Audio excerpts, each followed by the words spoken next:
Amados irmãos, a graça e a paz do Senhor Jesus, louvado seja o Senhor. Nós vamos para a nossa última aula de hermenêutica, a quarta aula, com o propósito de estudarmos um pouco sobre a arte de interpretar, sob o título Aprendendo a Interpretar a Palavra de Deus. Hoje nós vamos tratar sobre os textos prescritivos, as cartas de Paulo e as cartas gerais, e um pouco também sobre a literatura apocalíptica. Nós já até apresentamos uma leitura recomendada, não é uma leitura exclusiva, mas alguns livros que podem e com certeza vão ajudar o início da jornada de estudo sobre hermenêutica. Portanto, aqueles que tiverem interesse poderão comprar, adquirir esses livros aí. Mas antes de nós começarmos, nós vamos orar ao Senhor pedindo direção para que a gente possa ter bom proveito nessa aula. Vamos orar então. Senhor Deus amado, bendito seja o teu nome. Nós agradecemos por tudo, sempre, Senhor, e pedimos que o Senhor nos dê entendimento para compreender tua palavra, porque esse é o nosso alvo, o nosso foco. O nosso objetivo, Senhor Deus, neste estudo é ter uma melhor compreensão, a melhor compreensão da Escritura. Ajude-nos para que ela possa ser compreendida e aplicada às nossas vidas. Receba a nossa oração e tudo em nome do Senhor Jesus. Amém, Senhor. Amém. Pois bem, aprendendo a interpretar a palavra de Deus. Vamos ver nessa nossa última aula sobre hermenêutica, como nós falamos, os textos prescritivos, ver as características, os aspectos da lei, e inclusive um ponto que tem sido bastante tratado, falado nas igrejas, que é sobre a questão de estar ou não debaixo da lei, o que significa isso. Há uma má compreensão, inclusive, sobre esse assunto. Vamos falar um pouco também sobre as cartas e quais as características, né? O gênero argumentativo, que é o principal gênero dentro das cartas em geral, não só de Paulo, mas as cartas gerais, que são, né, as cartas de Tiago, João, Pedro, Judas, Hebreus também, inclusive. O uso da retórica, que é com certeza um instrumento importante dentro das cartas, precisa também ser compreendido de forma correta. Os principais recursos utilizados nas cartas e depois vamos ver, por último, a literatura apocalíptica, quais as características e o uso peculiar do Antigo Testamento. Pois bem, nós vamos começar com os textos prescritivos. O que são prescrições? Prescrições são mandamentos, ordenanças, princípios que devem ser obedecidos. Então, é uma ordem, é um mandamento de Deus e Deus quer que seja obedecido. Então, veja que não é uma mera opinião de Paulo, por exemplo, uma sugestão de algum personagem. É um mandamento. Então, sendo um mandamento, o objetivo é que ele seja guardado, seja obedecido, seja preservado, passado adiante. E alguns textos nos falam sobre isso. Gênesis 26, versículo 5 diz assim: Porque Abraão obedeceu à minha palavra e guardou os meus mandamentos, os meus preceitos, os meus estatutos e as minhas leis. Neemias 9,13 diz: Desceste sobre o monte Sinai do céu, falaste com eles e lhes deste juízos retos, leis verdadeiras, estatutos e mandamentos bons. Veja que em Gênesis nos fala de uma lei anterior à lei mosaica. Já em Neemias, ele está se referindo especificamente à lei de Moisés, se referindo lá ao capítulo 19, 20 de Êxodo. Em Mateus 23 diz assim: Ai de vós, escribas e fariseus hipócritas, porque dais o dízimo da hortelã, do endro e do cominho e tendes negligenciado os preceitos mais importantes da lei. Veja que ele menciona outros mandamentos. Veja, ele não diz que esses anteriores não são, mas ele diz que há mandamentos mais importantes do que esses, que são o que? a justiça, a misericórdia e a fé. E é interessante que esses mandamentos, eles não estão explícitos com uma forma padrão, como por exemplo lá nos 10 mandamentos, não matarás. Então, eles não estão nessa forma objetiva, explícita. Eles estão espalhados pela palavra do Senhor, ensinados de várias formas, podemos dizer.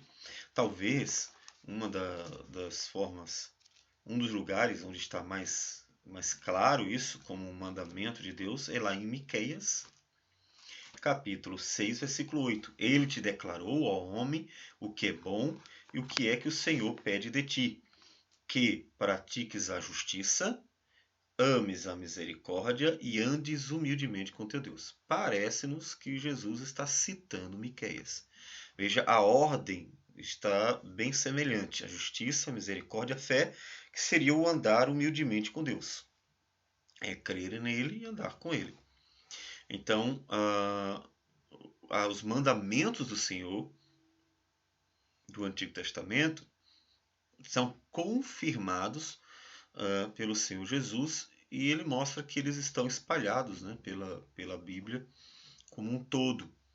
Devias, porém, fazer estas coisas sem omitir aquelas. Observe que são mandamentos. Ele trata como ordenanças, algo que deveria ser obedecido e não apenas uma sugestão de vida. Essa é, inclusive, uma característica das prescrições. Elas devem ser obedecidas. Não são apenas sugestões, mas ordenanças mesmo, ordenanças da parte do Senhor. Os textos prescritivos têm algumas características que a própria Bíblia vai dar.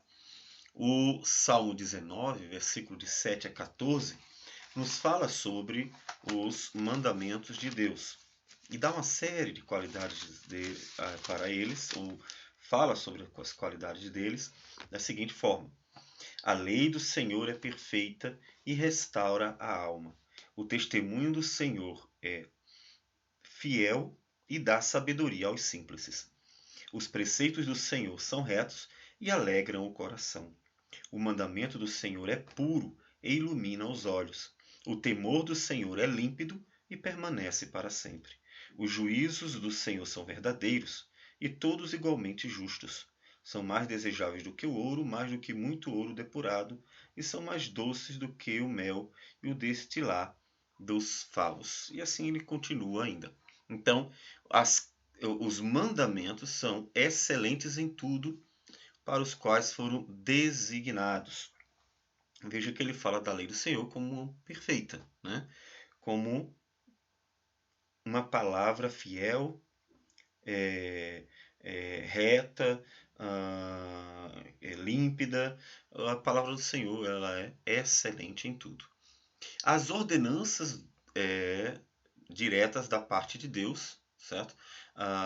Ou seja, Deus manda que o povo obedeça a sua palavra de uma forma bastante objetiva, e a gente tem um exemplo em Êxodo capítulo 20, os 10 mandamentos, né? Então falou Deus todas estas palavras: eu sou o Senhor teu Deus, que te tirei da casa da servidão. E aí ele começa a dar os mandamentos: não terás outros deuses diante de mim, não farás para ti imagem de escultura. Então observe que são ordenanças diretas. Olha, é para vocês obedecerem assim. Faça isso, não faça aquilo, e assim vai. Então, os mandamentos são ordenanças diretas da parte de Deus. São reveladoras, né, as prescrições são reveladoras do caráter santíssimo de Deus. Levítico capítulo 20, versículo 7 e 8 nos diz o seguinte: portanto, santificai-vos e sede santos, pois eu sou o Senhor vosso Deus. Guardai os meus estatutos e cumpri-os. Eu sou o Senhor que vos santifica. Então veja que o caráter dos mandamentos aponta para o caráter de Deus. Então a santidade dos mandamentos apontam para a santidade de Deus.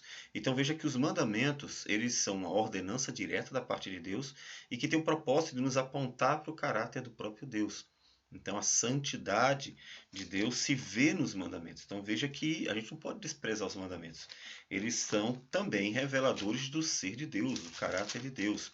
eles devem ser obedecidos também nesse propósito de nos conduzir à beleza do caráter de Deus. Em 1 Pedro, capítulo 1, versículo 16, diz: porque escrito está, sede santos, porque eu sou santo. Então veja que o mandamento ele quer nos fazer parecidos com o próprio Deus. E essa característica é a santidade, essa aproximação da santidade de Deus. Veja que não é diferente do que Satanás fez em Gênesis capítulo 3.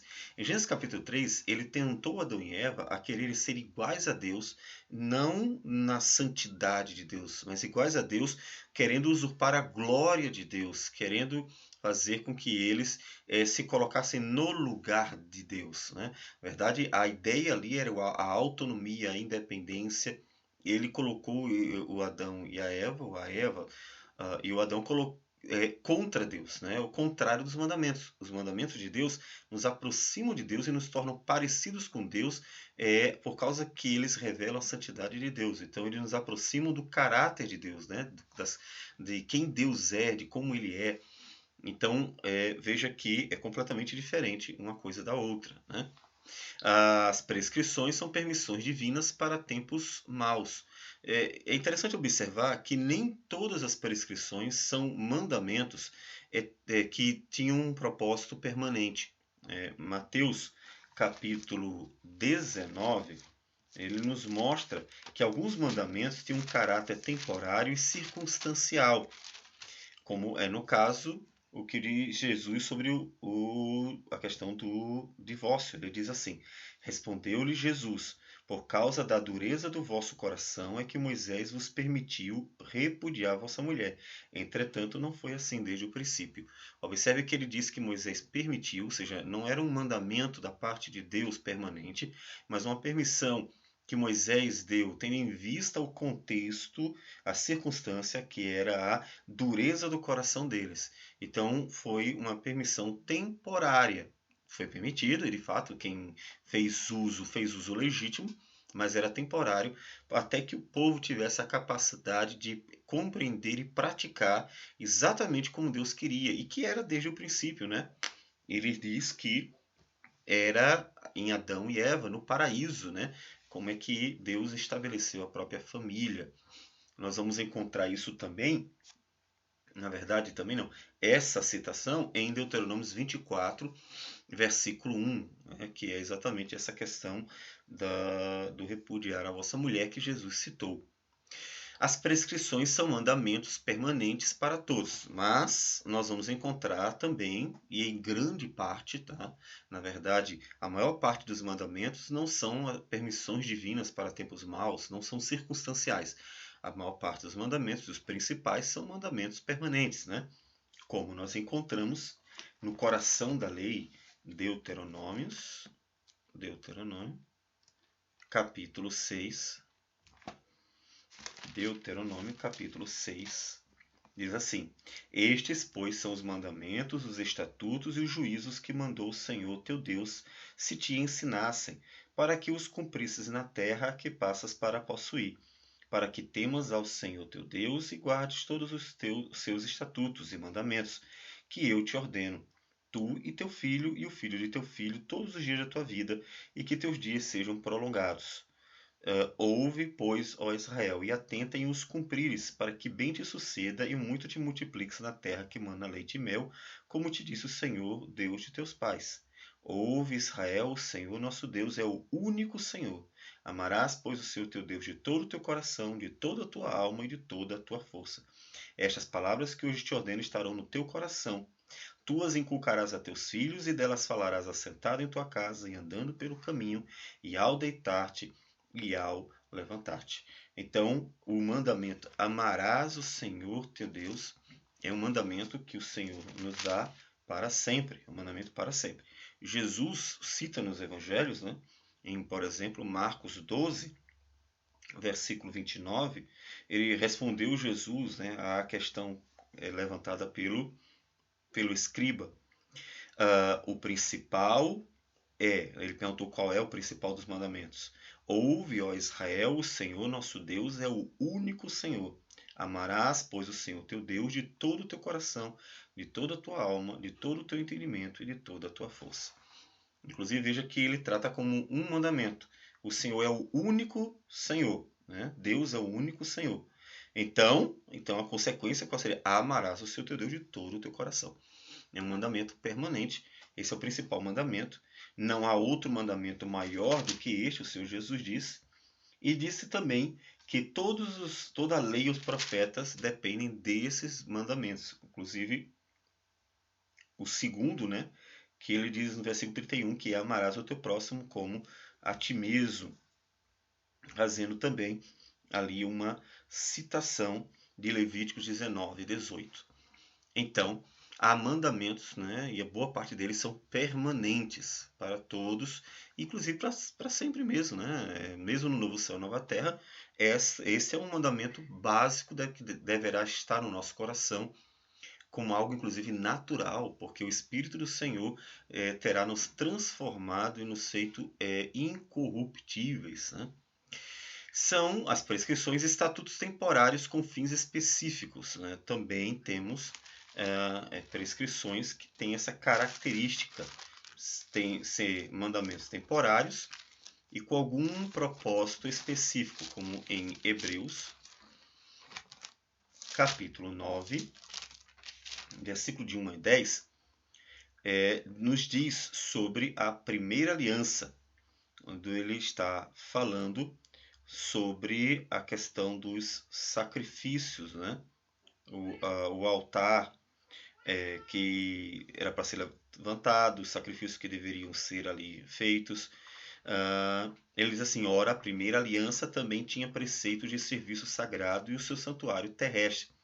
Com efeito, foi preparado o tabernáculo, cuja parte anterior, onde estavam o candeeiro e a mesa e a exposição dos pães, se chama o santo lugar. E ele começa a descrever. E aqueles mandamentos relacionados aos rituais judaicos que eram feitos ali, inclusive no tabernáculo, depois no templo, eles foram temporários. Eles tinham um propósito, inclusive, apontar para o Cordeiro de Deus que tira o pecado do mundo. Então veja que eles eram temporários e tinham um propósito específico. Uma vez cumprido esse propósito, então eles se encerram. Então também há esse tipo de prescrição, com essa característica, né? A questão das prescrições temporárias. Bom, a lei ela é uma só. Você não vai encontrar na Bíblia uma sistematização de 3 leis. Né? É uma lei. É sempre tratando assim, a lei, a lei. A lei de Moisés, Moisés deu a lei, o livro da lei. É sempre uma coisa só, um bloco só. Só que, no entanto, essa lei tem 3 aspectos que a gente vai percebendo, lendo, né? E a lei, no entanto, é tratada como sendo uma só lei. Em Josué 1,7 diz assim: tão somente ser forte e muito corajoso para teres o cuidado de fazer segundo toda a lei que meu servo Moisés te ordenou. Dela não te desvies nem para a direita nem para a esquerda, para que sejas bem-sucedido por onde quer que andares. Então, veja que ele fala da lei como uma única lei, percebe? Ele não divide a lei em 3 aspectos. Nós vamos perceber esses 3 aspectos pela própria leitura, onde a gente vai ver características diferentes, uma lei moral, uma lei civil, uma lei cerimonial, e que inclusive vão ser tratadas de forma diferente ao decurso da Bíblia, principalmente no Novo Testamento, quando nós vamos ver o cumprimento de um dos aspectos da lei na pessoa do Senhor Jesus. Lembrai-vos da lei de Moisés, meu servo, a qual lhe prescrevi em Horebe para todo Israel, a saber, estatutos e juízos. Veja que Malaquias 4,4 também nos fala da lei de Moisés como uma só. Ele não divide, é uma única lei. É assim que ele trata a lei de Moisés. Uma só lei, 3 aspectos legais. Mas como nós acabamos de falar, como a gente vai lendo, a gente vê que, de fato, há aspectos diferentes de um texto da lei de Moisés para outro texto da lei de Moisés. Sabemos que há 3 aspectos legais da lei mosaica por causa da natureza das leis e pela forma distinta com que são tratadas pelo Novo Testamento. O Novo Testamento trata as leis cerimoniais de forma diferente das leis morais. Por exemplo, quando Paulo fala sobre o cumprimento da lei em Cristo, mas em outro momento ele fala por exemplo, honrar pai e mãe como um mandamento com promessa, e isso aos gentios, né? Então veja que ele diz que se cumpriu em Cristo, que a gente não deve mais estar seguindo, porque ela teve o seu propósito alcançado, e então a lei, tendo cumprido o seu propósito, ela se encerra, e usa outra parte da lei mosaica para falar sobre obediência a Deus. Então veja que há formas diferentes de tratar a lei de Moisés. E os três aspectos da lei mosaica são esses aí. A lei moral, né, que trata sobre a virtude, os bons costumes, a excelência do espírito humano, né, que seria a questão do que é a moral. A lei moral, que nós vamos encontrar, inclusive nesse texto que nós lemos, né, de Marcos, capítulo 12, sobre amar a Deus, né, são os dois princípios elementares da lei moral, que Jesus mesmo citou como que são o amar a Deus acima de todas as coisas, né, amar de todo o coração, toda a alma, toda a força, e o amar o próximo como a si mesmo. Há um terceiro mandamento que Jesus dá lá em João capítulo 13, quando ele diz: Novo mandamento vos dou, que vos ameis uns aos outros, assim como eu vos amei, que também ameis uns aos outros. Nisto conhecerão todos que sois meus discípulos, se tiverdes amor uns aos outros. Então veja que ele acrescenta mais um mandamento sobre a questão da lei, dentro da lei moral, e bem específico em relação ao relacionamento da igreja, né, dos cristãos. Então a gente termina passando a ter três mandamentos sobre o amor: amar a Deus de todo o coração, alma e força, amar o próximo como a si mesmo, que é bem mais abrangente, porque envolve qualquer pessoa que estiver à sua frente é o seu próximo. Mas tem um que ele especifica, né, só dentro da igreja, aquela relação mais eclesiástica, que é amar uns aos outros como ele nos amou, né? Até porque o amor de Cristo, ele demonstrado na cruz do Calvário, é um amor pela igreja, né? Que é exatamente o povo dele, aqueles que creem nele. Sim, que vão crer ainda, não só os que creram no passado, mas os que ainda vão crer. Mas todos estes que vão crer no Senhor Jesus são a igreja. E estes devem se amar como ele nos amou na cruz do Calvário. Temos também os 10 mandamentos, né? Que são mandamentos da lei moral, inclusive que perduram, né? Se nós lermos todos os 10 mandamentos, vamos ver que eles não têm como ser temporários. O caráter deles é necessariamente permanente. E mesmo que a gente diga assim, mas hoje eu não preciso mais que me coloque no papel esses 10 mandamentos, porque a minha própria consciência em Cristo vai me conduzir a praticá-los. Ainda que não seja bem assim que funciona, porque ainda somos pecadores e necessitamos de condicionar a nossa mente a Cristo, né? E a mente de Cristo é a palavra de Deus. Nós, no entanto, temos nesses 10 mandamentos também um resumo de tudo aquilo que Deus quer de nós, né? Veja, não ter outros deuses, não fazer imagem de escultura, não dizer o nome de Deus em vão, que acho que um dos mandamentos mais quebrados é esse aqui, porque hoje nós vamos encontrar piadas religiosas, brincadeiras, tratar o assunto sobre Deus de uma forma muito banalizada. Esse talvez seja o mandamento mais quebrado em nossos dias, porque as pessoas estão tratando o assunto religioso de uma forma muito vulgarizada. Lembra-te do dia de sábado, é um mandamento moral. E aí isso é uma coisa interessante, porque a gente precisa perceber que o sábado, que é o dia de descanso, ele se encaixa nas três leis, né? Ou nos três aspectos da lei. O sábado ele possui três aspectos. O aspecto moral está aqui, né? Guardar o sábado como uma questão moral, que é uma questão de você poder descansar em Deus, poder ter esse direito a repousar no Senhor e esperar que Deus sustente, que Deus cuide, essa confiança no Senhor. Tem um aspecto cerimonial, porque é nesse dia também que o culto acontece, né? Ou acontecia, que era o dia de descanso. O cristão, ele terminou fazendo uma certa transferência, né? Ele não anulou o mandamento, que é o dia de descanso, mas transferiu do sétimo para o primeiro por causa da ressurreição de Cristo. Porque Cristo ele morreu na sexta, né? Vamos dizer assim, que seria no quinto dia, né? Ele morreu no quinto dia e ressuscitou, ou melhor, no sexto dia e ressuscitou no primeiro dia. Morreu no sexto e ressuscitou no primeiro. Então o sétimo dia ele é um intervalo, ele não, Jesus está morto, vamos dizer assim, está sepultado. Nesse dia não há algo especial, né? É o dia que, vamos dizer assim, literalmente ele estava em repouso. Mas os dias mais importantes são exatamente a morte e a ressurreição, né? Os dias seriam o sexto e o primeiro dia. E sendo a ressurreição a consumação da obra redentora, o cristianismo entendeu que esse sim deveria ser o dia de culto, o dia em que celebramos a vitória do Cordeiro, o pagamento da dívida sendo completamente consumado no sexto dia,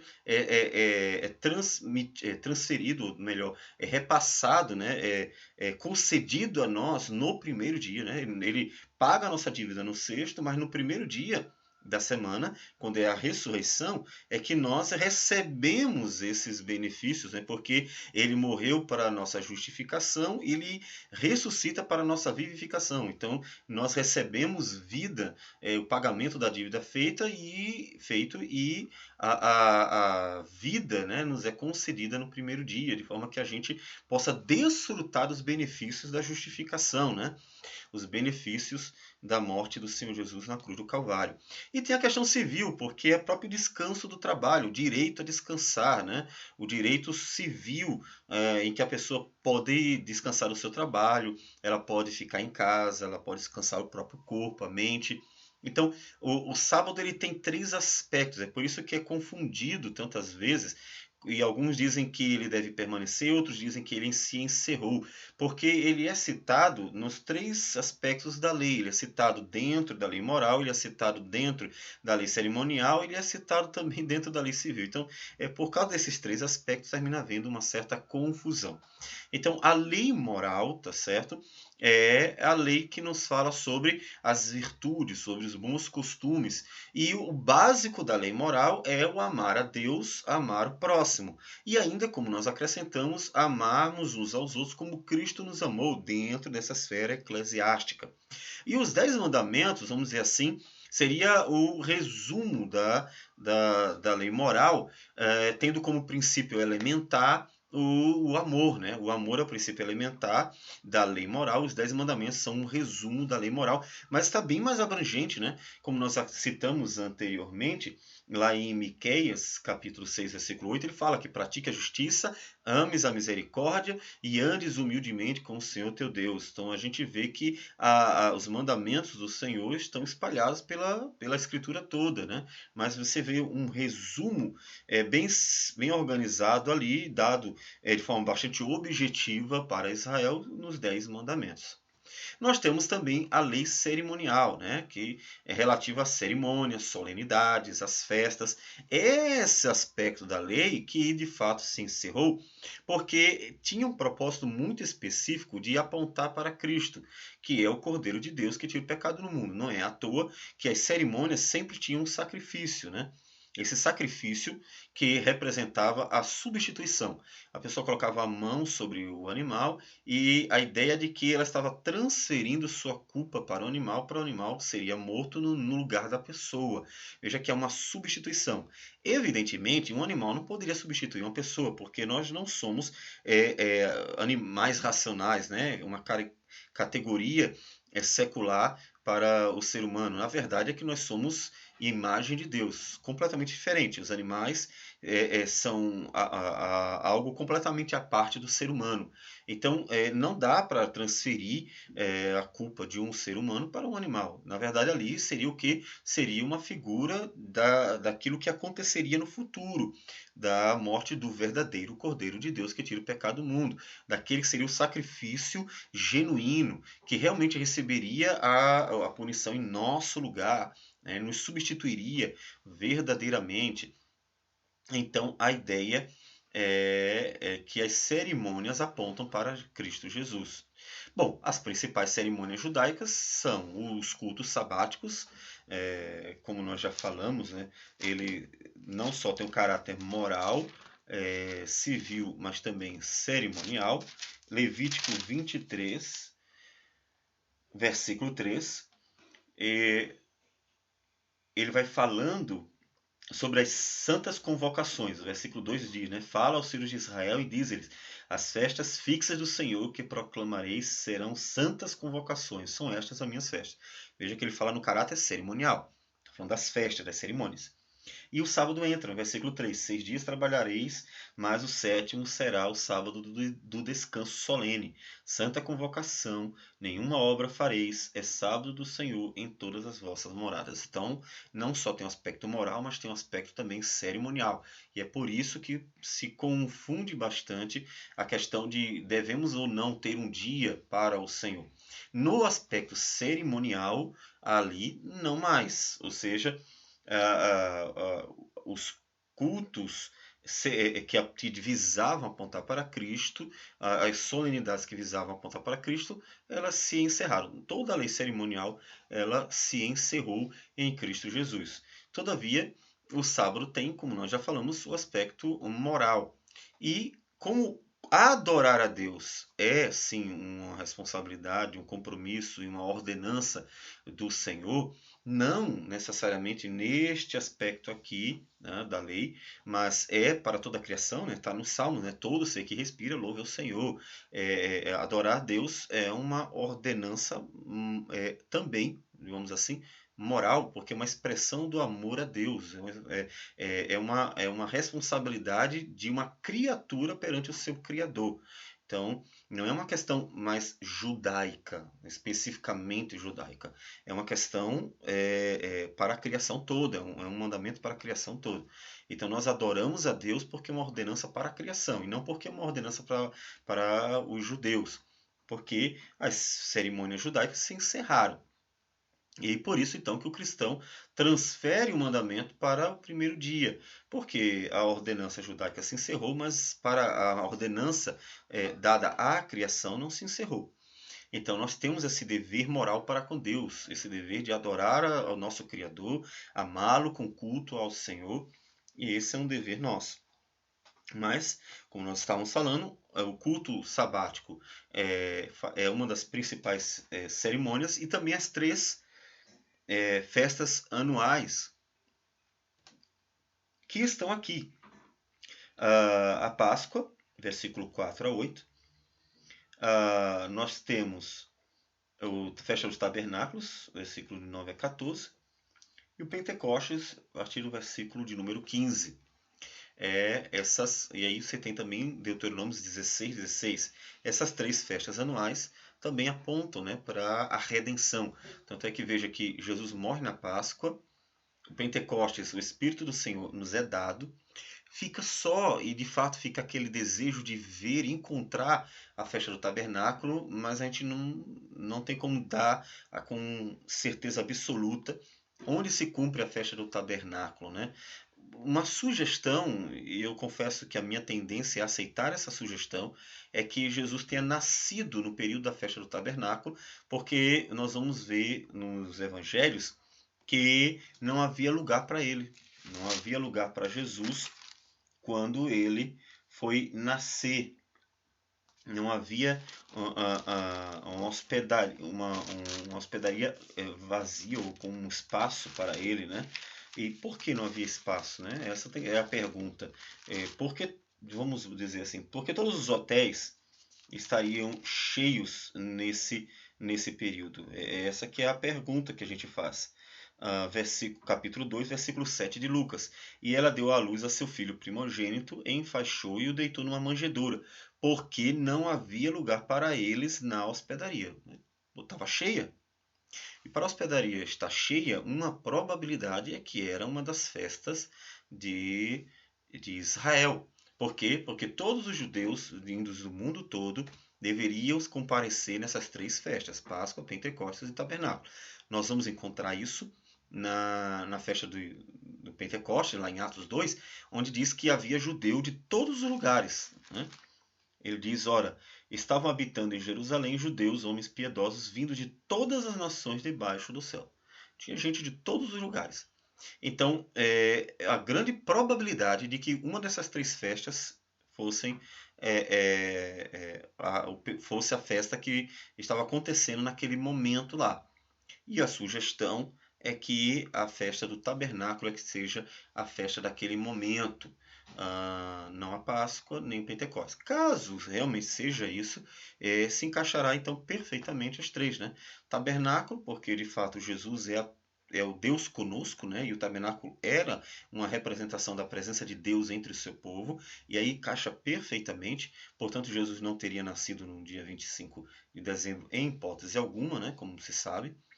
E a festa da Páscoa na morte de Cristo e Pentecostes na descida do Espírito Santo, dado em plenitude à sua igreja. Então tudo se encaixaria perfeitamente, apontando para o cumprimento, né? Então nós teríamos o cumprimento da lei cerimonial, por isso ela não precisa mais, de forma alguma, ela não tem mais utilidade, né? Ela tem utilidade como um texto, né? Nós lemos e vamos a Cristo quando nós estamos lendo, nós vamos entender um pouco melhor a obra redentora, porque os três apontam para Cristo Jesus. E temos a lei civil, né, que é relativa aos deveres do cidadão de uma nação. Né? Nós vamos ter vários mandamentos, em menor, talvez, quantidade, em relação ou melhor, em maior quantidade em relação aos outros dois aspectos. Deuteronômios 22, 8. Em maior quantidade em relação ao aspecto moral.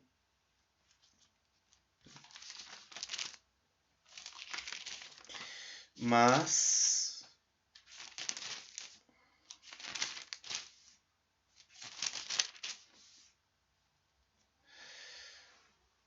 Deuteronômio 22, versículo 8.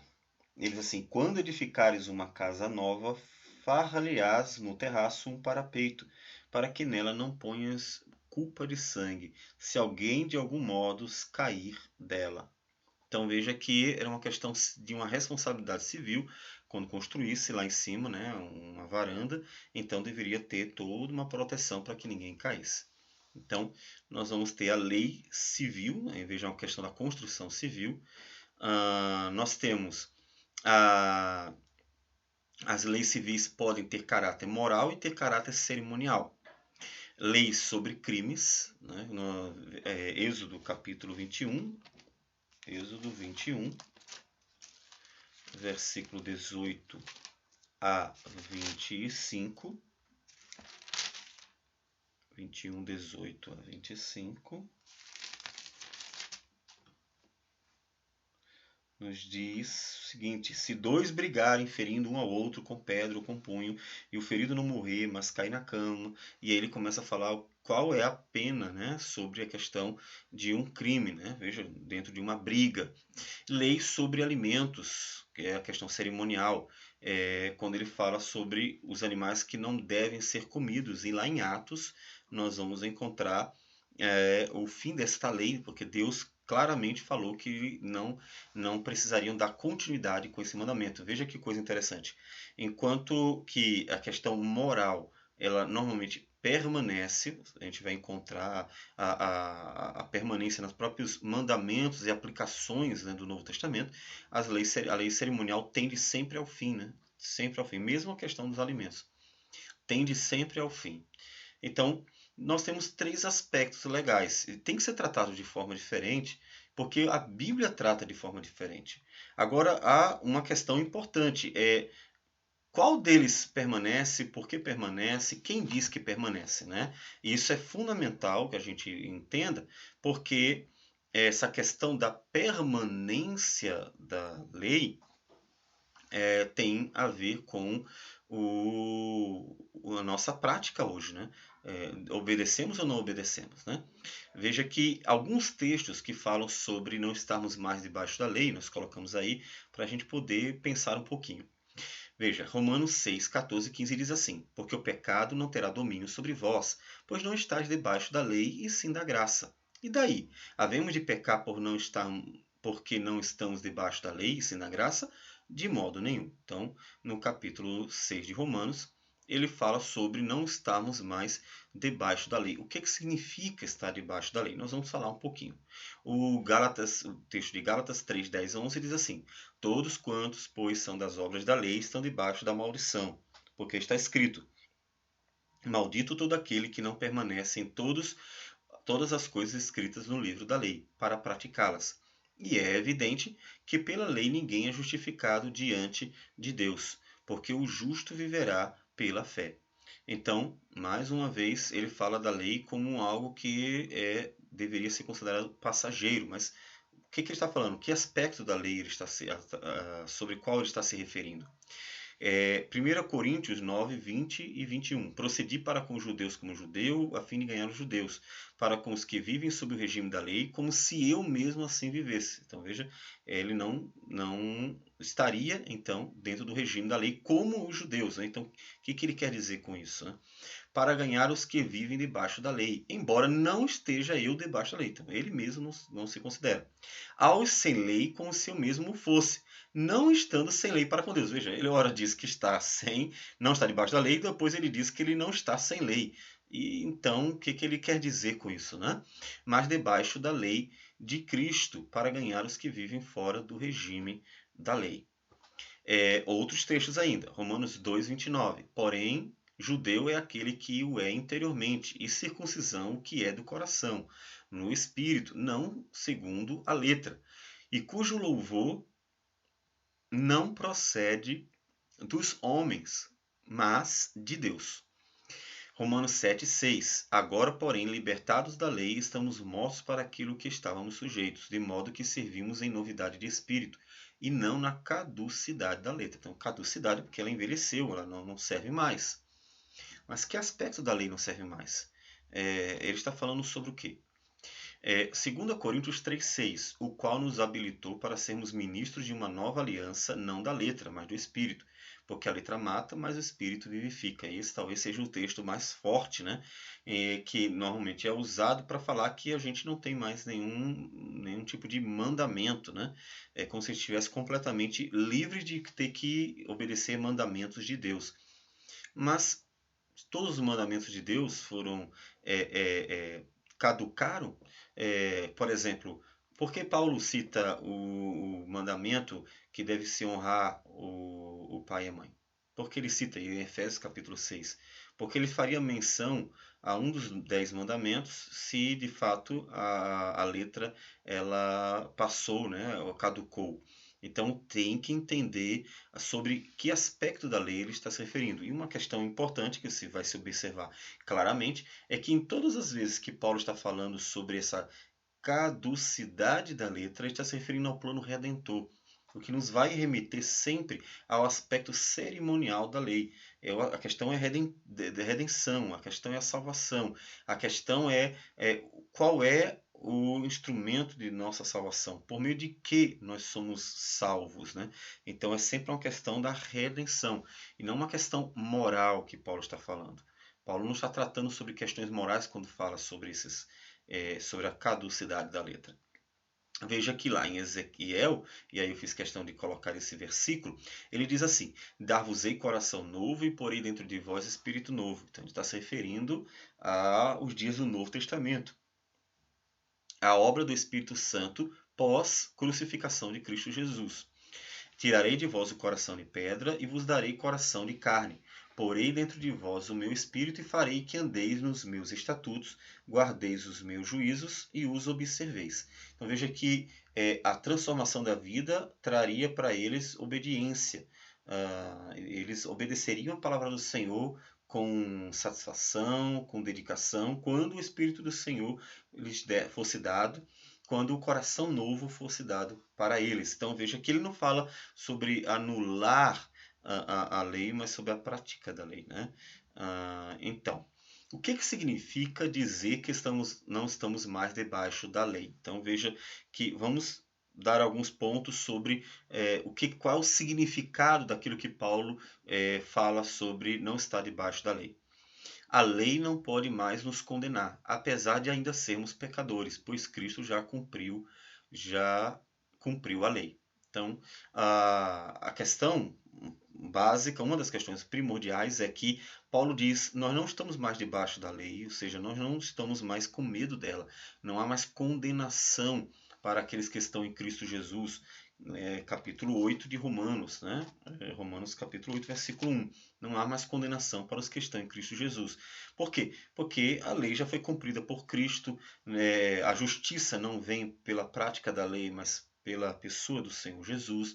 Esse é um ponto fundamental para o qual Paulo está apontando todas as vezes que ele fala sobre a lei ter caducado. E ela caducou por causa de Cristo. Essa é uma pergunta básica. Por que a lei caducou? Como ela caducou? Quem a fez caducar? Foi Cristo. Então, veja que ele está se referindo a uma questão cerimonial, porque ele está se referindo ao Cordeiro de Deus que tira o pecado do mundo. Tem um caráter jurídico, né? Mas é um caráter jurídico dentro da lei cerimonial, que é a questão da justiça de Cristo, a justificação.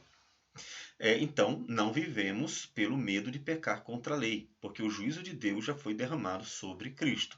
Então, a lei já não nos condena, então não vamos mais viver com medo da lei, porque a nossa justiça não vem da obediência à lei, mas da justiça de Cristo Jesus. Fomos libertos da escravidão que nos obrigava a quebrar a lei, e é a questão do pecado.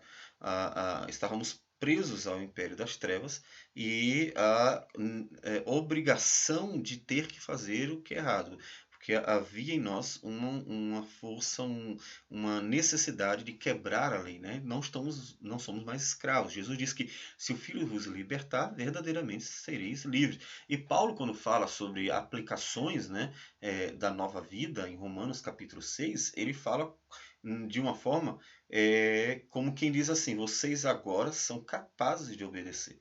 Então vocês não são mais obrigados a quebrar a lei, a quebrar a palavra do Senhor, a desobedecer a Deus, a fazer o que é errado, porque vocês são capazes. A ideia da capacitação. Por quê? Por causa da ideia da libertação. Então nós agora podemos fazer a vontade de Deus, que é a questão da regeneração, que o Espírito Santo e a palavra operaram em nossas vidas, né? Então é por isso que nós não estamos mais debaixo da lei. Não estamos mais debaixo da lei, porque ela não tem mais nenhum tipo de força sobre nós e não dependemos dela, né, para sermos salvos. Estamos justificados e livres também. E o que não significa dizer que não estamos mais debaixo da lei. Não significa que estamos livres para fazermos a própria vontade. A ideia não é libertinagem. Agora está livre, faz o que você quiser da sua vida. A ideia não é essa. Nós não somos mais independentes da vontade revelada por Deus. Deus diz, não matarás e continua. Você não está livre agora. Agora eu estou livre da lei, não tenho mais que obedecer, então eu posso matar. Não, Jesus chegou a dizer que a aplicação do não matarás seria, por exemplo, não odiar o próximo, né? Então o ódio é uma forma de matar as pessoas. Isso é uma quebra do mandamento não matarás. Então observe que o contrário de tirar de nós essa responsabilidade de obedecer a Deus, Jesus nos deu a profundidade das implicações dos mandamentos de Deus e nos libertou para sermos capazes de fazer a vontade do Senhor. Então, nós não estamos livres para fazer a nossa vontade, nós somos chamados por Jesus a fazer a vontade do Senhor. Não significa que a lei é ruim, ou que deva ser desprezada pela igreja. A lei não é ruim. Romanos capítulo 7, Paulo fala: a lei é má, é ruim, tem algum problema com ela? Não, a lei é boa. Só tem coisas boas na palavra de Deus. A palavra de Deus não é ruim. A vontade de Deus não é ruim. Os mandamentos de Deus não são ruins. Então, a lei de Deus não é um problema. Então, por isso a gente tem sim que saber aplicar a palavra do Senhor às nossas vidas, inclusive às prescrições. Qual a perspectiva correta sobre a lei? É fundamental que perguntemos ao Novo Testamento. Então, eu preciso saber como deveria me relacionar com a lei. Eu não vou interpretá-la, então eu tenho que saber como me relacionar com ela. Qual é a perspectiva correta? Como eu devo olhar para a lei?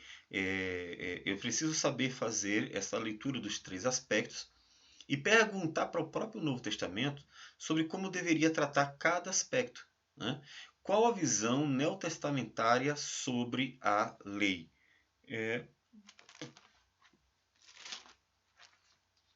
Vamos ver alguns textos aqui.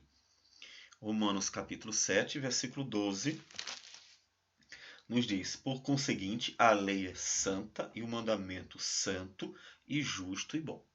Veja, a lei é santa e o mandamento santo, justo e bom. Certo? 1 Timóteo capítulo 1. 1 Timóteo capítulo 1, versículo 18. Este é o dever que te encarrego, ó filho Timóteo, segundo as profecias de que antecipadamente fostes objeto, combate firmado nelas.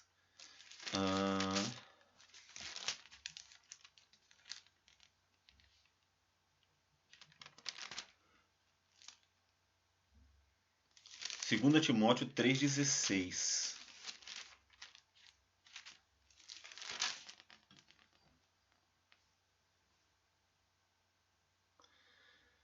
Toda a escritura é inspirada por Deus e útil para o ensino, para a repreensão, para a correção, para a educação na justiça. Então veja que o Novo Testamento tem uma visão sobre a própria palavra do Senhor, como algo bom e não como algo ruim. Como o Novo Testamento utiliza a lei? E aí eu coloco algumas referências em que o Novo Testamento cita o Antigo Testamento como algo que deve ser obedecido, não como algo que deve ser quebrado, né? Como nós já mencionamos, Efésios capítulo 6, versículo 2, nos fala sobre o quinto mandamento, né? Honra teu pai e a tua mãe, que é o primeiro mandamento com promessa, para que te vá bem e seja de longa vida sobre a terra. Ele está citando o Antigo Testamento e o mandamento. Então observe que o Novo Testamento usa a lei moral. Usa a lei moral. Que aspectos da lei são utilizados pelo Novo Testamento? Então, quais os aspectos são utilizados? De que forma são utilizados? Jesus cumpriu a lei cerimonial. Veja que o livro de Hebreus ele fala isso de uma forma bem clara, né? Que o livro de Hebreus vai mostrar que Jesus é o cumprimento, trouxe uma nova aliança, que é superior à antiga aliança, e ele mostra essa substituição. No Evangelho de João, capítulo 1, versículo 29, diz: no dia seguinte viu João a Jesus, que vinha para ele, e diz: eis o Cordeiro de Deus que tira o pecado do mundo. Ele usa uma linguagem da lei cerimonial para se referir a Cristo. Ele é o cumprimento, né? Jesus cumpriu. Sem um governo político, o povo de Deus depende das autoridades da nação. E aí é o que acontece.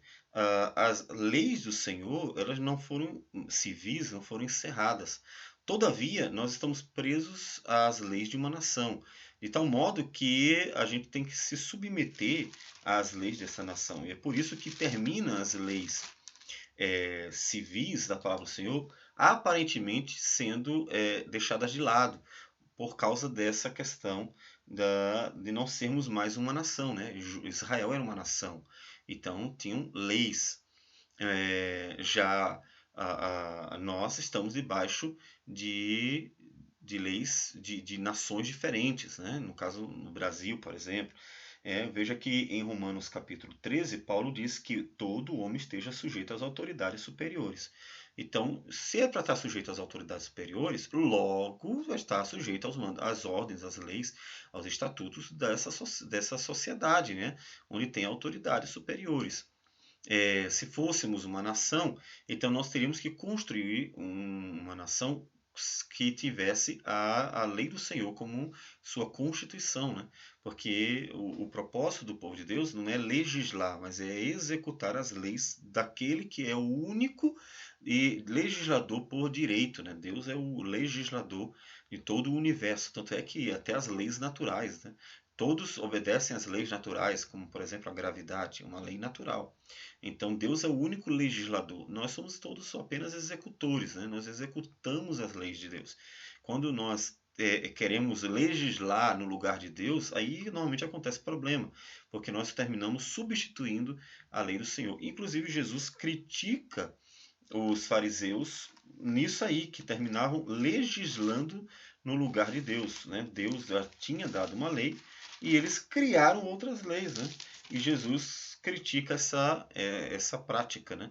De legislar substituindo a lei que já havia sido dada. Ou seja, nós deveríamos saber analisar a lei e aplicar a nossa vida, e não legislar no lugar da lei que já fora dada para nós por meio da própria palavra de Deus. As leis morais são aplicações do amor, né? Jesus disse isso. Todos os profetas e a lei dependem desses dois mandamentos. Amarás o Senhor teu Deus todo o teu coração, amarás o próximo como a ti mesmo. Então percebe que a lei moral ela é uma aplicação do próprio amor. O amor é o princípio elementar da lei moral. Então, como o amor é o princípio elementar da nova vida em Cristo Jesus, né? Os três mandamentos: amar a Deus, amar o próximo e amar uns aos outros dentro da igreja como ele nos amou. Esses são mandamentos fundamentais. Isso já prova que a lei moral não pode ser considerada como uma lei que tenha caducado. Por quê? Porque o princípio dela é o amor. O resumo mais elementar dela é o amar, como nós falamos, a Deus, o próximo e uns aos outros em Cristo Jesus. Então, essa lei permanece. Então, é preciso nós vermos como o Novo Testamento trata cada aspecto da lei, para que a gente também trate cada aspecto da lei da forma correta. E não simplesmente caducando todas elas de uma vez só, por não perceber que existem aspectos diferentes, ou nem mesmo trazendo todas elas à tona, como os judaizantes que queriam que os cristãos fossem circuncidados, por exemplo, né? Não entendendo que a circuncisão ela tinha um propósito que apontava para Cristo, a santa semente, né? A circuncisão, a própria forma como se dá a circuncisão é uma aliança que apontava para Cristo Jesus, uma marca de uma aliança que apontava para Cristo Jesus e que caducou porque o Filho de Deus já veio, né? A santa semente já veio. Pois bem, então nós vamos ver um pouco agora sobre as cartas de Paulo e as cartas gerais. O que são cartas e quais as características das cartas, né? Cartas são textos razoavelmente pequenos destinados para alguém específico para tratar assuntos diversos em tom pessoal. Ainda que há algumas cartas que parecem ser circulares, a gente vê que elas têm um tom pessoal porque elas tratam de assuntos específicos relacionados aos seus destinatários. Sim, é real que Paulo, por exemplo, queira que suas cartas fossem lidas em todas as igrejas, mas isso não significa que elas não tinham primariamente uma característica pessoal. Elas tinham, mas só que o que ele está ensinando para uma igreja, tendo em vista as necessidades específicas e pessoais de uma igreja, elas também deveriam ser conhecidas por todas as igrejas. Tanto é que hoje, né, 2000 anos, arredondando, né, 2000 anos depois dessas cartas terem sido escritas, ainda aplicamos à nossa vida. Mas elas têm um caráter pessoal? Tem. Então, por exemplo, a carta de Paulo a Timóteo, escrita a uma pessoa, mas os princípios, os ensinos, a palavra de Deus ali revelada, ali ensinada, ela tem um valor para todas as gerações, mas não deixa de ser uma carta pessoal, né? Cartas possuem um ou mais remetentes, né? Às vezes não é só Paulo e Timóteo, por exemplo, né? Escrevendo. Então, as cartas têm um remetente, com certeza. Por exemplo, Hebreus e 1 João não possuem um remetente. Nós não sabemos quem exatamente é. Não possuem escrito, mas com certeza tinha. Não tinha um remetente registrado na carta por alguma razão, ou era tão conhecido o remetente que ele não entendeu que não seria necessário colocar quem era, ou ele estava evitando algum problema com os adversários que queriam prendê-lo, e então um documento em nome dessa pessoa seria apreendido, né? E não tendo o seu nome, a carta poderia circular pelas igrejas com mais facilidade, porque é uma pessoa desconhecida, né? Ele não saberia, só que os destinatários sabiam exatamente quem era o remetente. Então, todas as cartas têm um remetente, claro, é a pessoa que escreve. Mesmo que não tenha escrito, registrado lá o remetente por alguma razão, tá certo? Mas com certeza os destinatários sabiam quem era o remetente. E por isso que não foi problema não colocá-lo na carta, né? Possuem um ou mais destinatários, então eles têm destinatários também. Todas as cartas foram escritas para pessoas específicas, ou uma igreja inteira específica, ou até mesmo de uma região, né? As igrejas que estão nessa região aqui, né? O apóstolo Pedro, ele escreve para mais de um remetente, né? Bem espalhado, né? Pedro, apóstolo de Jesus Cristo, aos eleitos que são forasteiros da dispersão. Olha a região, uma grande região, no Ponto, Galácia, Capadócia, Ásia e Bitínia. Então veja, eles não estavam em uma cidade, eles estavam espalhados numa região. Então, eles que eram dessa região recebem a carta, que eles provavelmente, inclusive, estavam fugindo juntos, né? Se eles estivessem totalmente espalhados, não seria possível que recebessem essa carta, né? Mas eles, de alguma forma, tinham um contato, havia um agrupamento, e ele escreve para esse grupo, né? Um grupo amplo, que é o destinatário. Cartas possuem saudação inicial, então eles se saúdam, né? Normalmente Paulo saúda com a graça e a paz do Senhor, né? Que é uma saudação bem comum em todas as cartas. Inclusive até Pedro faz isso, né? Cristo, graça e paz vos sejam multiplicadas. Paulo, ele saúda uma saudação padrão, a graça e a paz a vós outros, da parte de Deus, nosso Pai, do Senhor Jesus Cristo, uma saudação bem padrão. Então, há uma saudação, isso inclusive já mostra um caráter mais pessoal da carta. As cartas possuem assunto, que é razão da carta, ou seja, há um assunto específico. Todas as cartas tratam assuntos que têm a ver com questões particulares dos seus destinatários.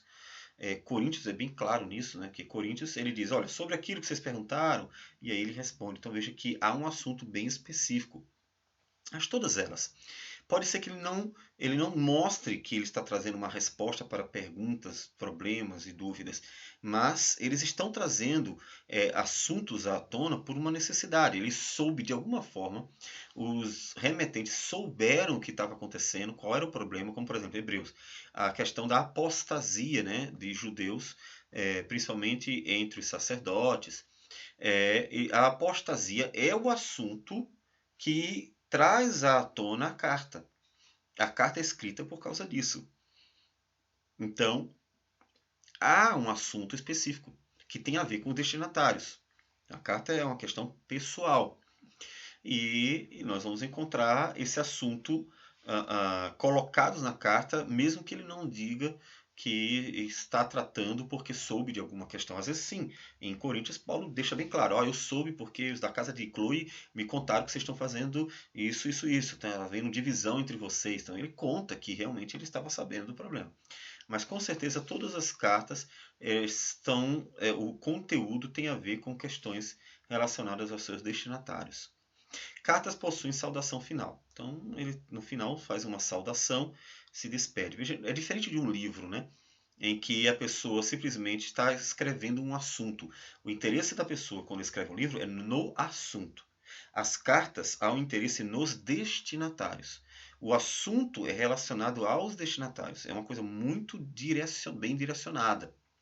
Então, essas são características das cartas, né? E mesmo que não apareçam de forma explícita, normalmente aparecem de forma implícita, tá? Então, o conteúdo da carta tem um propósito pessoal que tem a ver com a relação entre remetente e destinatário. O gênero argumentativo. O gênero argumentativo é o principal gênero presente nas cartas, né? E o propósito é convencer algo, ou de alguém, melhor dizendo, ou explicar sobre algo que está precisando ser esclarecido. Então, nas cartas, os autores eles vão fazer o uso desse gênero, né? Eles vão argumentar em favor de uma série de assuntos que precisam ser tratados para que os seus destinatários entendam, obedeçam, se corrijam, e assimilem, aprendam de alguma forma.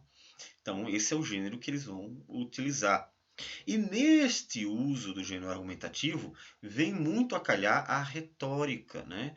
Que é essa arte de argumentar bem, de estar tentando convencer o seu público das suas ideias, né? A grande diferença, e isso é importante, é que a retórica dentro do universo greco-romano, ela tem um fim em si mesmo, ou seja, a retórica visa realmente convencer o público sobre aquilo que eu falo, independente de ser verdadeiro ou não ser verdadeiro.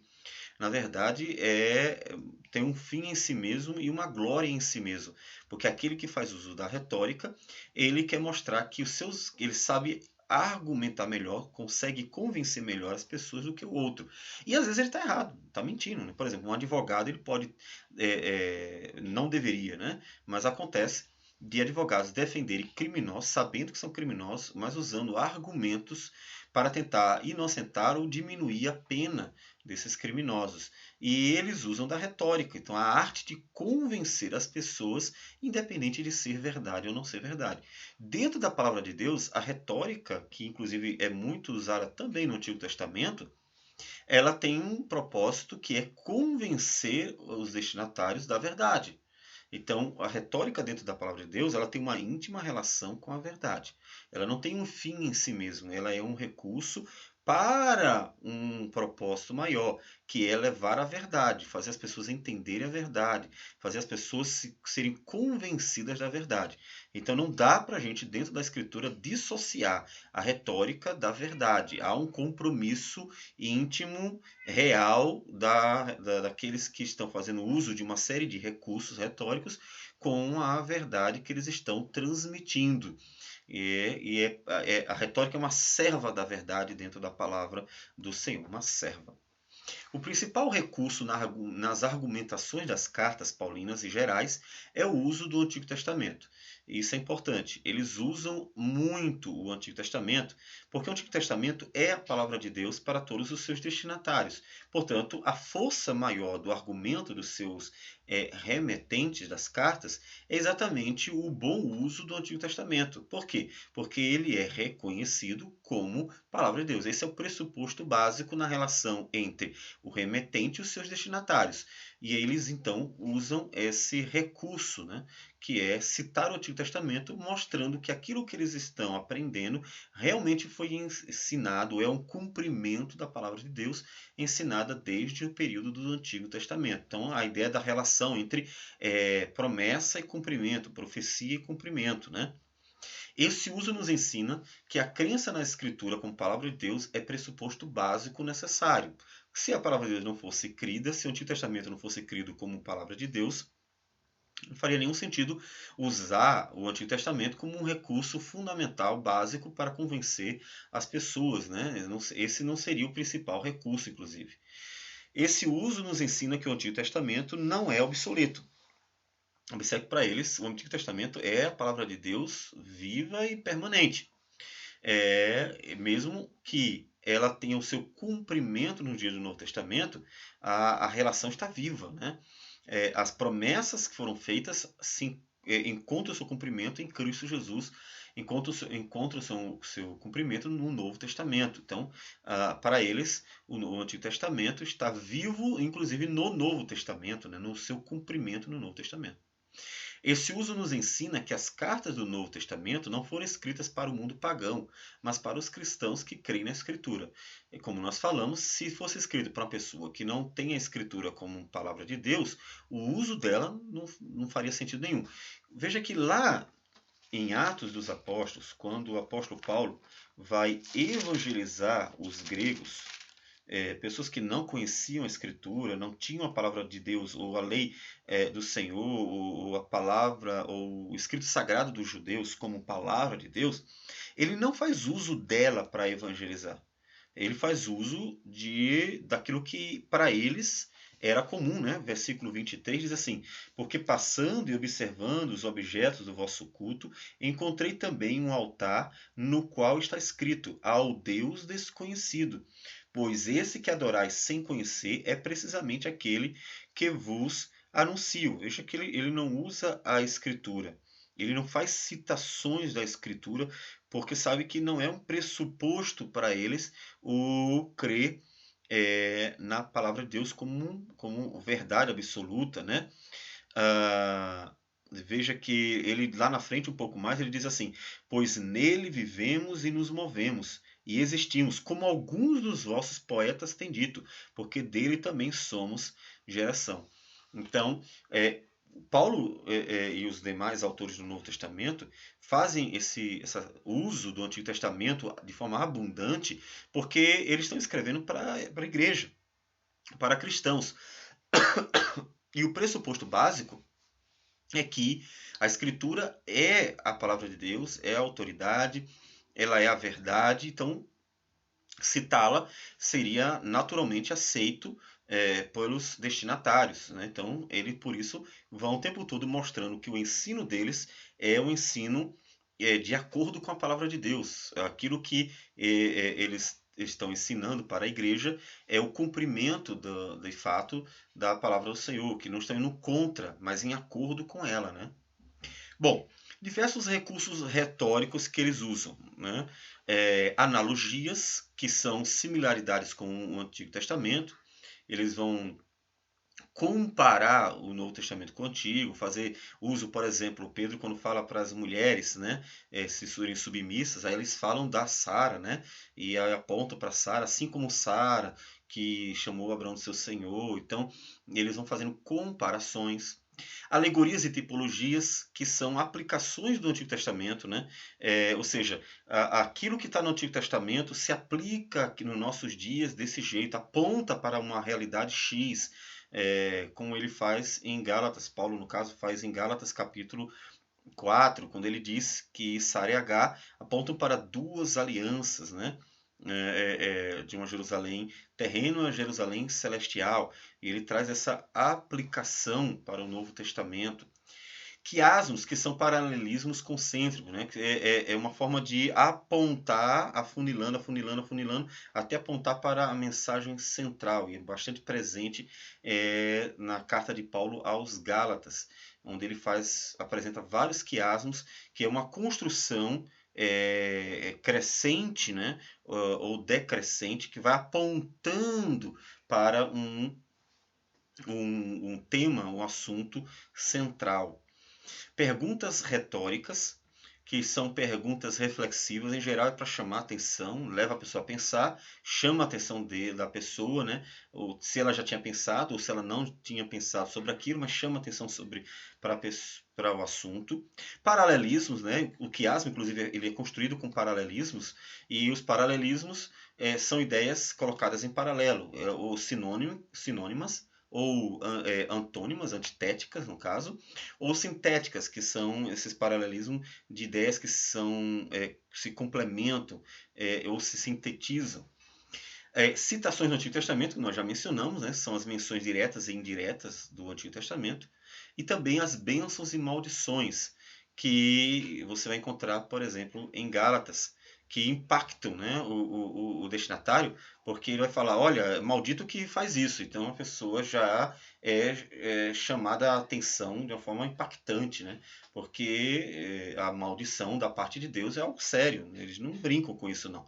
Então as bênçãos e as maldições, elas impactam os seus destinatários, mostrando a seriedade do assunto, né? Então são recursos que visam chamar a atenção para a verdade que está sendo ensinada, de forma que ajude, viabilize as pessoas a receberem essas verdades, entenderem essas verdades e abraçarem de fato essas verdades. Por fim, um pouco sobre a literatura apocalíptica, né? O que é e quais são as características da literatura apocalíptica? Bom, a literatura apocalíptica é uma revelação direta de Deus em formato de visão celestial enigmática sobre coisas que deveriam acontecer. Então, ela é um pouco diferente porque ela é uma visão celestial e é uma visão mesmo. Aparecem imagens, não é só palavras, e ela tem um caráter enigmático, né? Isso diferencia bastante de outros textos em que Deus fala de uma forma mais direta. Ainda que várias profecias dadas de forma oral que Deus deu aos profetas também sejam um pouco enigmáticas, nem sempre sejam tão claras assim. Então, Deus fala por meio de imagens celestiais, né? A gente vê em Apocalipse, né? Eu vi, né? Ele viu alguma coisa, né? Ele não apenas ouviu, ele viu alguma coisa. É uma imagem celestial, é como se você estivesse assistindo um filme, né? E Deus vai passando esse filme e tem toda uma mensagem nesse filme, né? A visão celestial, como nós já falamos, é enigmática, ela não é fácil de ser entendida, não é simplesmente uma série de orientações, recomendações, mandamentos, ou mesmo mesmo se conta uma história. É uma série de imagens em que figuras bastante diferentes aparecem, o significado de cada uma não é tão claro assim, então é toda uma visão enigmática. Amplo uso de figuras que despertam a imaginação, né? São figuras bem diferentes do normal. Nós não temos figuras comuns, nem sempre, né? Temos os candelabros, por exemplo, né? Que aparecem na visão de Apocalipse, mas também temos os seres viventes, os 4 seres viventes. Então, nós temos algumas coisas comuns, o mar, o trono, mas temos outras que não são tão comuns, né? Então, há um uso amplo de figuras variadas e algumas delas, inclusive, que a gente não tem na nosso cotidiano, né? Não está ao nosso redor. A necessidade de explicações encontradas no próprio texto. Então, o próprio Daniel, quando recebeu algumas das visões da parte de Deus, ele não entendeu, ele precisa de explicação. O anjo precisa dizer a ele: ah, é isso aqui, o que você viu significa isso, isso, isso. Se ele não conta, como em Apocalipse, ele diz o que são as cabeças, né? Se ele não explicar exatamente o que é cada coisa, ou pelo menos o básico, para que a gente possa continuar compreendendo o restante do texto, não tem como entender de forma alguma o texto, porque realmente o caráter enigmático faz com que o leitor ele esteja diante de uma incógnita. O que ele quer dizer com isso aí, né? Pode ser uma série de coisas. Então eu preciso de uma chave hermenêutica, eu preciso que ele me dê algum caminho para que eu possa entender. E a visão foca nos dias futuros. Então, normalmente a literatura apocalíptica aponta para o futuro e tem a ver com o projeto Redentor. Não é uma coisa tão pequena, digamos assim, comparada com, por exemplo, palavras específicas, né? Quando Deus fala sobre Nínive, por exemplo, né? Então, não era uma coisa específica, ainda que toda a escritura ela tenha uma relação com o projeto Redentor e fale algo sobre o projeto Redentor, mas os textos apocalípticos eles têm um foco na redenção realmente. Então, o objetivo é falar sobre a continuidade, a continuação do projeto Redentor. O que vai acontecer ainda, né? Os principais textos apocalípticos são, nós temos aí o texto de Ezequiel, capítulo 8 a 10, é um dos textos que tem um caráter apocalíptico do Antigo Testamento. Ezequiel. No 6º ano, no 6º mês, aos 5 dias do mês, estando eu sentado em minha casa, e os anciãos de Judá sentados diante de mim, sucedeu que ali a mão do Senhor Deus caiu sobre mim. Olhei e eis uma figura como de fogo, desde os seus lombos e daí para baixo era fogo, e dos seus lombos para cima como o resplendor do metal brilhante. E ele começa a falar da visão que ele estava tendo naquele momento. Tem esse caráter apocalíptico da visão de que Ezequiel recebe aqui. Ele vai falando de várias partes de sua visão. Daniel, capítulo 7, capítulo 7 e 8. No primeiro ano de Belsazar, rei da Babilônia, teve Daniel um sonho e visões ante os seus olhos, quando estava no seu leito. Escreveu logo o sonho e relatou a suma de todas as coisas. E ele vai contar que viu 4 animais grandes, diferentes uns dos outros. E inclusive esses animais vão aparecer em Apocalipse, né? Então, capítulo 7 e 8 de Daniel. Zacarias, capítulo 1, versículo 7 ao capítulo 6, versículo 8. Eu não coloquei o livro de Apocalipse aí, todavia, é claro que o livro de Apocalipse é a principal obra apocalíptica da Escritura, e no caso aí do Novo Testamento, né? Zacarias capítulo 1, versículo 7, até capítulo 6, versículo 8. No 24º dia do mês, 1º, que é o mês de Sebate, no 2º ano de Dario, veio a palavra do Senhor ao profeta Zacarias, filho de Baraquias, filho de Ido. Tive de noite uma visão, e eis um homem montado num cavalo vermelho. E aparecem os cavalos de cores, os cavalos diferentes, né?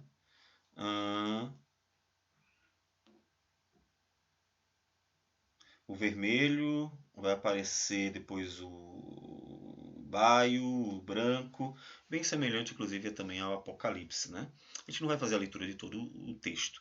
Então, além do próprio Apocalipse, como nós já falamos, são os principais textos apocalípticos da Bíblia, né? Esses que nós colocamos do Antigo Testamento. O peculiar uso do Antigo Testamento no Apocalipse de João. E conforme isso é uma obra muito importante que inclusive eu recomendo que todos tenham, que o título da obra é Comentário do Uso do Antigo Testamento no Novo Testamento, de Bill e Carson, certo? Então, nesta obra, em que ele vai mostrar como cada livro do Novo Testamento faz citações do Antigo Testamento. Não é necessariamente exaustivo, mas ele pega pelo menos as principais citações e comenta essas citações que o Novo Testamento faz do Antigo Testamento. E segundo esta obra, na página 1319, ele diz que o aparato crítico de NA, no caso da 26ª edição, diz que há 635 citações do Antigo Testamento em Apocalipse. Veja que o número é muito elevado. Então, há um número muito grande, é o livro que mais tem citações do Antigo Testamento, e o número é bem elevado mesmo. E o uso de citações do Antigo Testamento cria uma ponte entre a nova revelação e a antiga revelação consolidada entre o povo de Deus. Então veja que isso liga Antigo e Novo Testamento, mostrando que não há uma ruptura, mas um cumprimento, uma relação que permanece, né? O uso de citações do Antigo Testamento indica a relação de profecia-cumprimento entre os textos sagrados. Então, veja que o Antigo Testamento se cumpre no Novo Testamento. Essa que é a ideia básica, né? Não significa que todas as citações do Antigo Testamento, por exemplo, em Apocalipse, tenham esse significado, tá? Um exemplo que, ao meu ver, é uma citação, mas não necessariamente um cumprimento, mas é uma citação.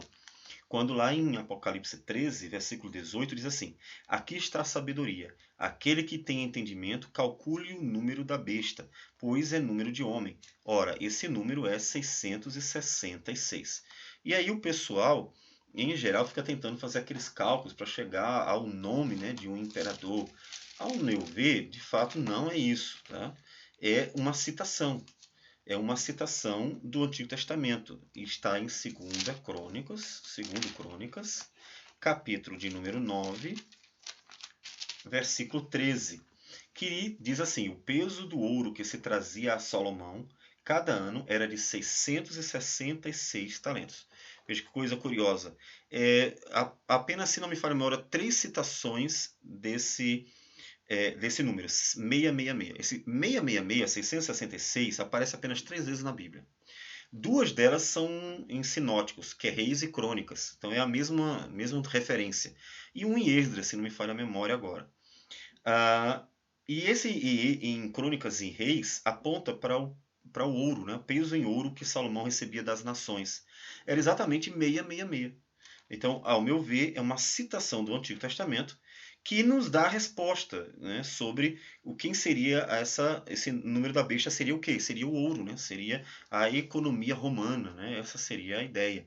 Ao nosso ver, ele traz a resposta citando o Antigo Testamento. Então ele cita o Antigo Testamento, ao mesmo tempo nos dá como uma chave hermenêutica para entender o que ele quis dizer ali com 666, né? Não é uma pessoa, mas seria a questão econômica, né? Financeira. O uso de citações do Antigo Testamento na transmissão da nova revelação mostra a habilidade do escritor e seu conhecimento bíblico, né? E como João é habilidoso, né? É o escritor que mais cita o Antigo Testamento e consegue construir um livro completamente novo. Às vezes você nem percebe que ele está citando o Antigo Testamento e ele constrói um livro novo. Então é um livro muito bem escrito. Então, bom, aqui nós temos algumas coisas, algumas características, um caminho inicial para aqueles que querem então fazer a interpretação de prescrições, de cartas e também da literatura apocalíptica, que, como sendo uma leitura bastante cheia de enigmas, precisa ser lida com muito cuidado, com certeza. Bom, espero que todos então tenham aprendido bem aí e a partir daí possam começar esse caminho hermenêutico, né? Recomendamos que comprem aqueles livros e outros mais de hermenêutica e comecem um trabalho em que você mesmo vá fazer a sua interpretação dos textos. O caminho que nós costumamos apontar é o seguinte: aprenda como interpretar, pegue os princípios, os elementos primordiais, faça a leitura de toda a escritura, de toda a Bíblia, leia todinha, volte depois lendo, sempre anotando, e comece você mesmo a interpretar a Bíblia pela própria Bíblia. E depois que você fizer as suas interpretações, você pode ir a comentários, dicionários e ver se o caminho que você está trilhando, ele está em acordo com outros pensadores. Claro, não um só, mas mais de um. Mas nunca faça o contrário. Nunca, para interpretar a Bíblia, faça primeiro uma leitura do comentário, porque aí você vai estar, na verdade, não você interpretando a Bíblia, você vai estar copiando a interpretação de outras pessoas. Isso não vai fazer você exercitar a prática da hermenêutica, né? Então, o bom é que você exercite, para que isso lhe dará, inclusive, mais segurança.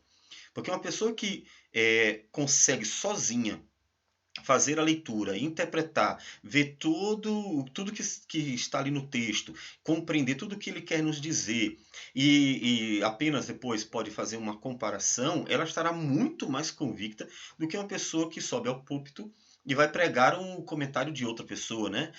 Porque é isso, mas que alguém disse. Ela não chegou àquela conclusão, né?